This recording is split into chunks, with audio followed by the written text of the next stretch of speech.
আজকে একটু অন্য ধরনের ভিডিও আপনাদের সাথে শেয়ার করতে চলেছি। আপনারা এই পুরোটা দেখে কমেন্টে আমাদের জানিয়ে যাবেন আপনাদের সবটা কেমন লাগলো। শুরুটা খুব হাসির মধ্যে দিয়ে হলেও শেষটা কিন্তু খুব একটা আনন্দের ছিল না। দিনটা ছিল 7ই সেপ্টেম্বর। অশোকনগর মাঙ্গলিক মহিলা সমিতিতে সকাল থেকে সবাই বেশ ব্যস্ত। শুধু সেই দিনটাই বলবো কেন, তার আগের থেকে মোটামুটি ওই 10 দিন ধরে ভীষণ রকমের সকলের একটা ব্যস্ততা, নানা রকমের প্ল্যানিং চলছিল। সেদিন মোটামুটি সকাল ওই 10টা নাগাদ কিছুজন চলেও এসেছিল মেকআপ করতে। মেকআপ আর্টিস্টকে নিশ্চয়ই আপনারা চিনতে পারছেন। হ্যাঁ, ঠিকই ধরেছেন, রবি। কিন্তু আপনারা ভাবছেন তো কেন এসব হচ্ছে? রিলায়েন্স ট্রেন্ডস, আনন্দবাজার পত্রিকা ও দ্য টেলিগ্রাফের উদ্যোগে পুজোর আগে পাড়ায় পাড়ায় প্রতি বছরই সাজ পার্বণ অনুষ্ঠিত হয়, নিশ্চয়ই আপনারা তো জানেন। সেরকমটাই আমাদের পাড়াতেও হয়েছিল এই বছর। বেশ কিছু বছর ফটোশ্যুট, ভিডিও শ্যুট ইত্যাদির সঙ্গে যুক্ত থাকায় প্রথম থেকেই কমিটির মেম্বার না হওয়া সত্ত্বেও তাদের সঙ্গে যুক্ত ছিলাম এবং কমিটির সবার সঙ্গে কাঁধে কাঁধ মিলিয়ে কাজও করেছিলাম।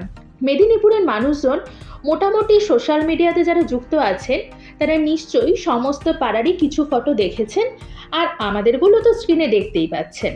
এত বছর এই সমস্ত কিছুর সাথে যুক্ত থেকে কিছুটা হলেও এসবের উপর একটা আইডিয়া আছে। সবাই মিলে প্রচুর প্ল্যানিং করে একটা থিমের উপর কাজ করার চেষ্টা করেছিলাম। আশা করি সেগুলি আপনাদের বোধগম্যও হচ্ছে।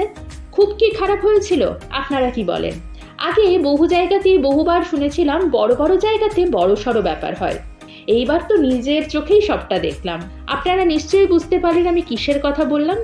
আমাদের পাড়ার কথা বাদই দিলাম, আপনারা ভালো করে বিভিন্ন পাড়ার ফটো দেখলে বুঝতে পারবেন অন্যান্য পাড়া আরো অনেক বেটার ছিল, যারা পজিশনের যোগ্য। যাই হোক, আমরা তো এই ব্যাপারে ভীষণই ডিসঅ্যাপয়েন্টেড। সবাই সবসময় ফ্রেশ জাজমেন্টেরই আশা করে, আর সেটা বর্তমান যুগে দাঁড়িয়ে হচ্ছে না বলেই মানুষজনের সব জায়গা থেকেই বিশ্বাস চলে যাচ্ছে। শুধুমাত্র যে ফটোশ্যুট তা কিন্তু নয়, এই ঘটনা সব জায়গাতেই। আর তো কেউ কোনো কম্পিটিশনই নামতে চায় না। শুধু একটাই কথা বলবো, এখন সোশ্যাল মিডিয়ার যুগ, সবাই সবটা দেখে ও বোঝেও। জানি না আমাদের মতন ছোট ছোট ব্লগারদের কথার কোনো দাম আছে কিনা, তাও বললাম। আর আপনারা, মানে যে সমস্ত পুজো কমিটিরা পরবর্তীকালে এই ফটোশ্যুটের নাম দেবেন ভাবছেন, তাদের উদ্দেশ্যে বলি, কাজ করে যাও, ফলের আশা করো না।